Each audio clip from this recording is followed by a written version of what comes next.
Página 123, 22º. Leite da terra. Como se fosse uma composição natural cuja disposição dos animais sentados à mesa, em harmonia, prontos para o clique fotográfico de Sebastião Salgado. Como se Gênesis, em seu esplendor estrelando a capa, Lua se banhava de leite. A reputação de leite o precedia. Há muito queria encontrá-lo, empolgada, riso frouxo, como se um deus lhe tivesse oferecido assento à mesa para se alimentar de um manjar feito da árvore proibida. Sentia-se. Não sabia o porquê, mas desde que o assistiu pela primeira vez na televisão, ficou viciada no astro da filosofia, no emaranhado de encontros e desencontros das linhas existenciais construída por cada escolha feita, ou não, pelos miseráveis e quase insignificantes. Felizes sempre foram os que tiveram oportunidade de conhecer o homem que, involuntariamente, sempre alimentava as mentes de quem o ouvisse. Lua se sentia em um mesmo útero com aquele homem e, como se fosse uma planta carnívora, alimentava-se dele, rezando para que ele não morresse, vivesse sempre em função de lhe servir de alimento. Laico sorria com os olhos para a mãe, orgulhosa de ter promovido o encontro. Se ele soubesse que a professora queria tanto conhecer seu pai, teria providenciado o encontro antes. A mãe achava graça na cena. É engraçado como ficamos abobalhados diante de pessoas que admiramos, amamos ou simplesmente desejamos. Cérebro, corpo, o que desejava Lua? Página 124. Seu olhar não conseguia esconder, tinha chifres neles. Nem seus lábios mordiscados entregando o desejo da alma. Qualquer diálogo daquela noite é inútil à transcrição.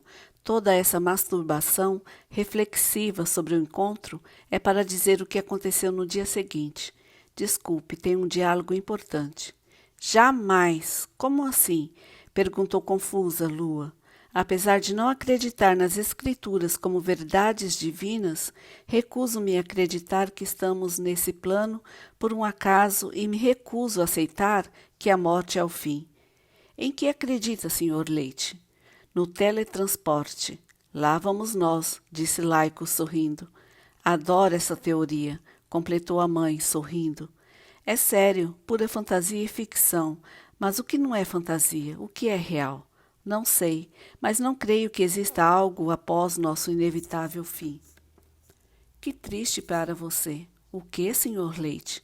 Não me chame de senhor, Lua. Desculpe. Não se desculpe, responde sorrindo.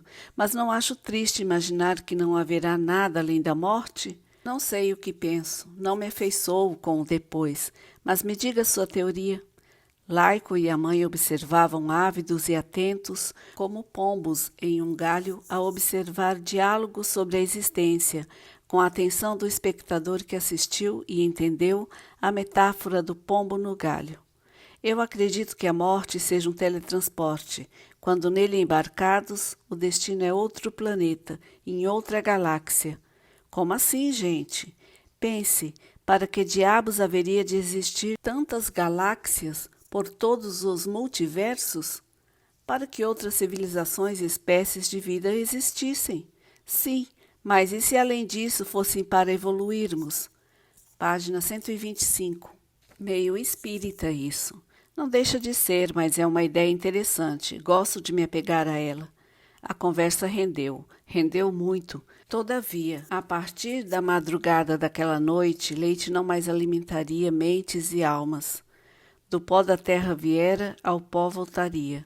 Não conseguia suportar a própria respiração. Tinha nojo de si, sentia culpa pelo sucesso. Arcaico. Perdera o dom de pensar fora da caixa. Perdera o interesse no novo. O homem que renovou sua fé moldando-a às novas convicções. Leite, o homem que ao adotar o sobrenome como alcunha, tornando-se alimento no nome e na vida, tornando-se a vitamina que recuperava as mentes intoxicadas pelas convenções, esse homem havia morrido dentro de si. A ausência de leite na alma o havia desnutrido. com os olhos cheios de lágrimas, olhando para as estrelas sem enxergar a poesia delas, sem encontrar sentido para elas, ficarem penduradas no céu, respirou e se entregou ao vento na sacada do 9º andar. Teletransporte.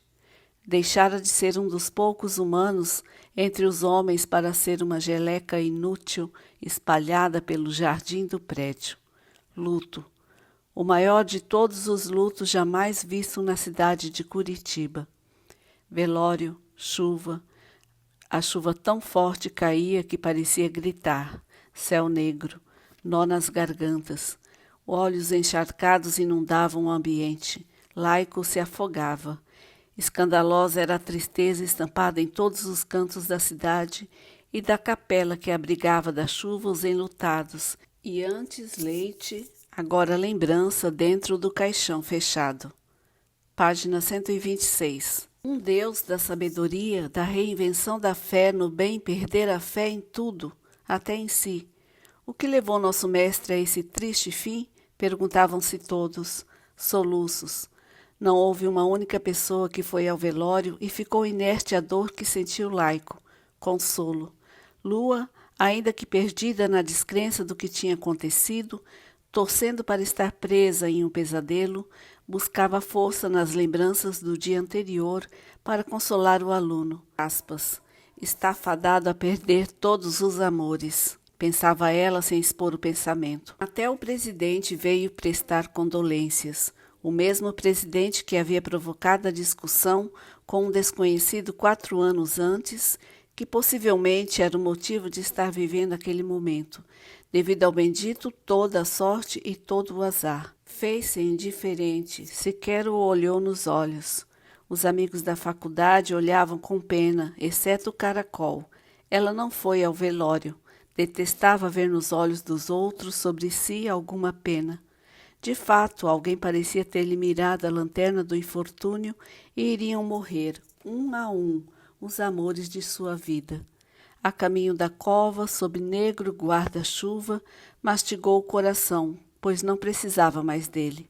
Amargo, mas havia outras notas de sabores, sabores exóticos. Tomou o próprio sangue, gelado, sem sabor. Página 127. 23º. Mãe de paradoxo.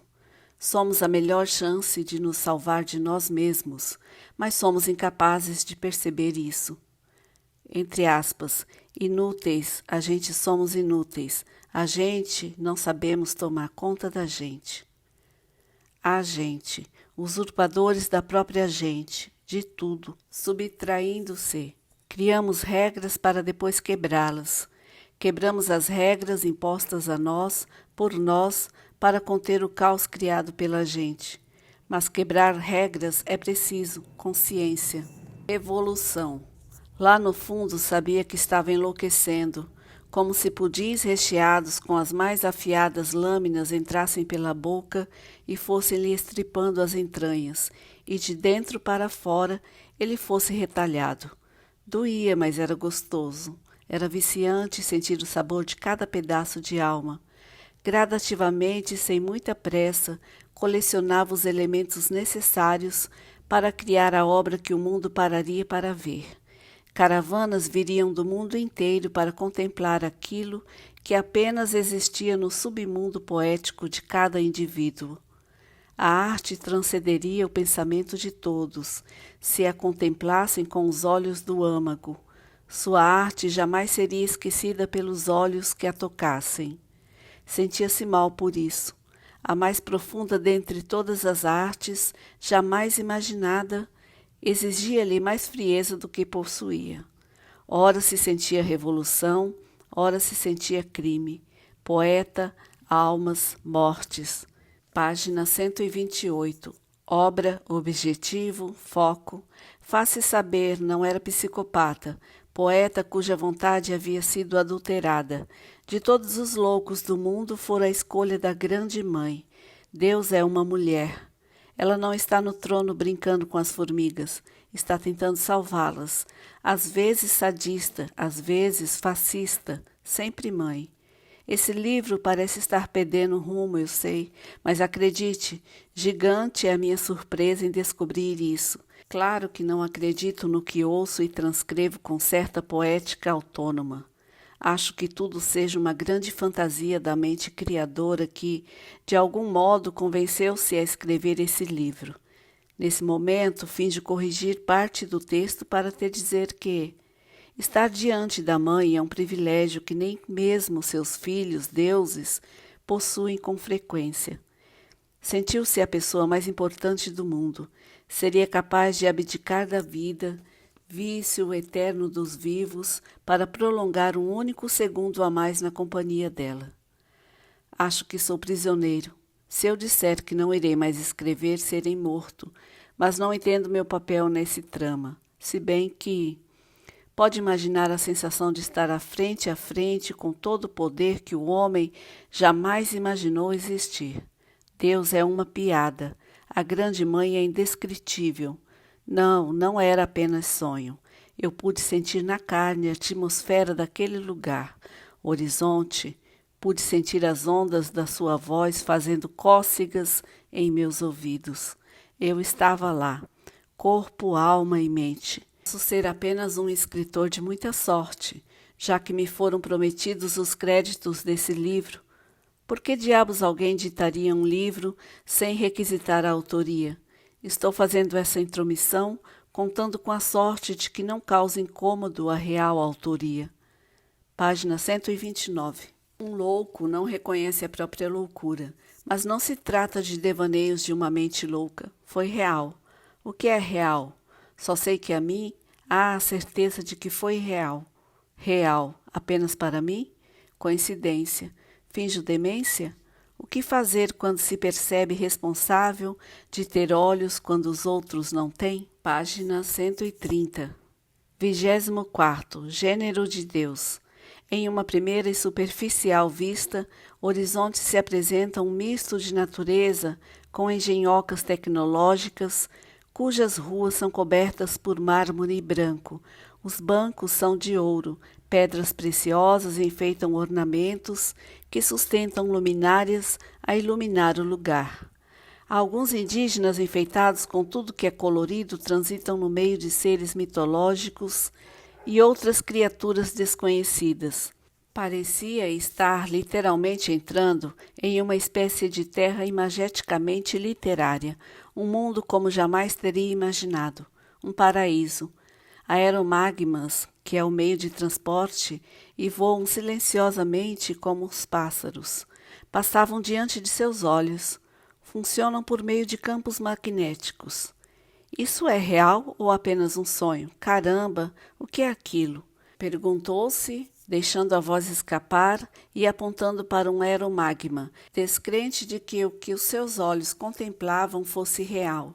Sim, é muito real, diz aparecendo a mulher. Eita porra! Exclama assustado. Um estalar de dedos. Dia. Atrás de si uma floresta, à frente uma escadaria dourada de 90 degraus, ladeada por flores sorridentes, é o caminho que os leva até a avenida, onde os seres com aspectos mitológicos caminham no meio de indígenas que estão seminus, mostrando o corpo todo colorido, enfeitado com pinturas em formas geométricas. Há outras tribos de seres que parecem humanos, mas têm características diferentes, como peles escamosas ou verrugosas ou azuis. Uns possuem orelhas coladas, orelhas pontudas, pescoços longos, finos, curtos. Há também humanos híbridos com partes do corpo com mecânica metálica, como se tivessem perdido os membros e eles tivessem sido substituídos por um de metal. Todos parecem felizes, todos parecem amáveis. Os olhos ávidos por todos os detalhes do lugar se fixam em uma árvore, a maior dentre todas. Página 131. Por que tão alta aquela árvore? Pergunta, ignorando a companhia, apenas usufruindo do conhecimento dela. É a árvore da vida. O que seria a árvore da vida? Eu a criei para dar equilíbrio ao mundo. Ela gerencia esse lugar, que pode ser chamado de paraíso, pois fica mais fácil para sua compreensão, e o submundo, um lugar muito semelhante à sua realidade. O que estamos fazendo aqui? Acalme-se. Já falamos sobre isso. Desceram a escada, trafegaram entre as criaturas, sem serem notados, como se fossem invisíveis. Eles não nos veem? Não, prefiro assim. Por quê? Não quero contaminá-lo com sua presença, nem provocar euforia com a minha, mas sempre estou aqui. Nossa, por que eu os contaminaria? Não é você propriamente, é a sua energia, que veio pesada por tudo que de ruim seu povo criou. Esse é um lugar livre de qualquer sentimento ruim.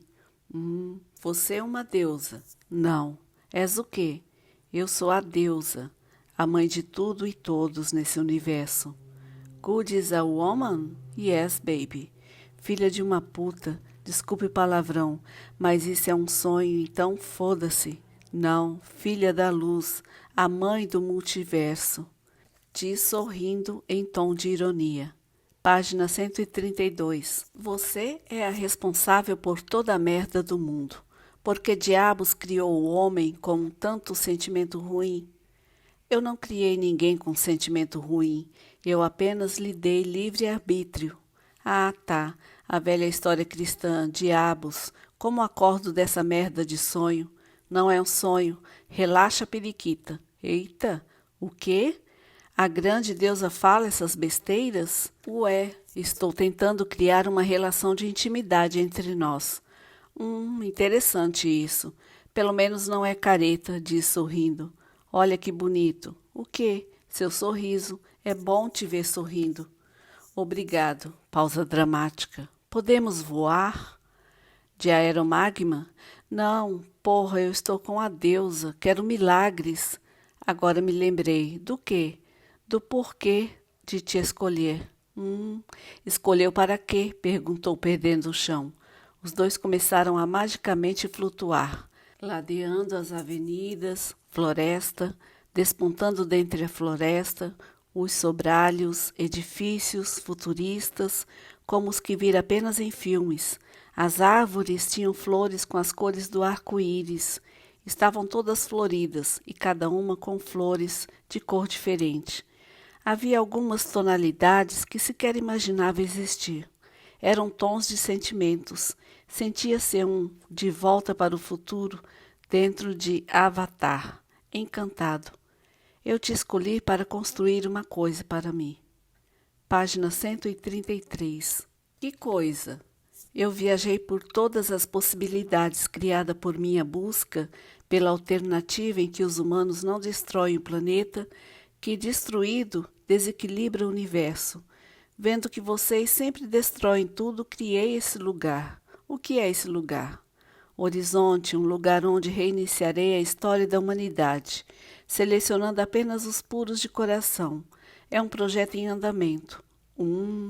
E para isso preciso de você, pois, como eu dizia, eu procurei por todas as possibilidades alguém com coragem suficiente para criar uma obra que usarei para selecionar parte dos futuros habitantes daqui. Mas como você selecionou as pessoas que moram aqui? E que obra é essa que você precisa? Caramba, esse lugar é lindo. Todo ouro e toda pedra preciosa são de verdade? Calma, uma pergunta de cada vez. Sim, é de verdade tudo aqui. Os habitantes eu filtrei por uma seleção computadorizada. Assim fica melhor ao seu entendimento. Você tem computadores aqui? É como se fosse isso, é tecnologia, automação. Eu sou onisciente, onipotente, onipresente. E os greralhos? Mas quero me tornar obsoleta e entrar de férias, descansar no infinito. Greralho, foi ótimo, caindo na gargalhada. Sou legal, já te disse. Eu achava que Deus era um bode velho ranzinza. Esse não seria o diabo? Ele existe? Não, mas na mitologia de vocês ele é assim, não? Na mitologia cristã, sim, mas eu sempre o vi como um cara massa que se rebela contra a tirania, um homão da porra de asas reluzentes. Puta, não deixa escapar nem o diabo. Eu? Nunca. Falei por falar, força de expressão. Página 134. Como se eu não te conhecesse. Bem, preciso que você crie uma caixa e o apresente ao mundo como uma obra de arte. Esse é o momento perfeito, pois estás produzindo aquela obra para a professora de literatura. O que é esse palácio? Perguntou aterrissando no jardim, aos fundos do Palácio das 9 Torres. O jardim era magnânimo. Acredite ou não, um unicórnio repousava sob a árvore de flores brilhantes. É uma espécie de placa-mãe de todo o universo que transferi para cá. Por que aqui existem unicórnios e todas as criaturas que parecem de outro mundo? Aqui está uma amostra seleta de todos os seres vivos, de todos os planetas habitáveis em todo esse universo. É sua coleção de bichinhos? Por que me tomas, rapaz? Por deusa. Por que eu haveria de ter uma coleção de bichos? Deuses são sádicos. Quando se entregar a esse lugar, a mim, perceberá que não importa o quão sádica eu seja, sempre serei ternura e compaixão. Não há nada que eu faça que não seja pelo bem do universo, e, consequentemente, pelo bem dos quais nele vivem. Pelo bem do equilíbrio no universo, preciso que você crie uma caixa que servirá para que não importa agora. Mas espere, como vou criar isso? Simples. Nem fudendo que farei isso. Fará sim, romperá com as normas da academia. Tornar-se-á um dos deuses entre os homens e lhe darei um lugar aqui. Lhe farei filho do desbravador desse lugar. Como assim? Aqui as pessoas engravidam? O universo é uma bagunça muito bem organizada e faço os arranjos necessários para tudo se encaixar e sim, aqui haverá progenitoras. Poucas, mas haverá e é muito arriscado permitir nascimentos, pois novos seres podem desenvolver defeitos. Página 135. Mesmo no paraíso? Sim, maldita hora em que dei livre-arbítrio para vocês. Por meio deles, vocês moldam seus valores morais. Mesmo aqui, há o risco de um serzinho nascer e desenvolver tendências para o mal. Mas eu posso renascer com defeito. Não, cuidarei disso. Mas o que você está me pedindo é demais para mim. Quanta dor não será causada? Não importa a dor. Sacrifícios são exigidos de uns em prol do bem de todos. Relutava em aceitar uma ordem direta da minha dona da vida, pois não queria perder a própria humanidade. Sacrifício. O elemento que pensava ser subjetivo, durante a explicação de Lua, ser-lhe-ia tem o asco de Mesóclise, mas foi inevitável, pois ele fez questão. Desculpe a intromissão. Como navalhas cortando a carne e a alma, e seu sangue seria tinta, metaforicamente, nesse caso, que tingiria a arte revolucionária solicitada pela Lua e exigida pela Grande Mãe. Doloroso. Cumprir com as exigências da Mãe poderia ser inclusive suicídio. Não poderia dizer não para ela. O primeiro ímpeto de rejeição ao pedido da divindade, Mor, foi se esvaindo de si naturalmente, enquanto olhava para ela, e ela penetrou o olhar na sua alma. Olhares, ternura. Perdeu toda a dúvida, todo o receio. De repente, foi tomado por uma plenitude que não podia entender. Queria fazer qualquer coisa que pudesse agradar a divindade. Tudo bem. Hei de fazer a obra que precisas. Acordou, chorou. Página 136. Queria que fosse real. Descobriu da forma mais dolorosa que era real.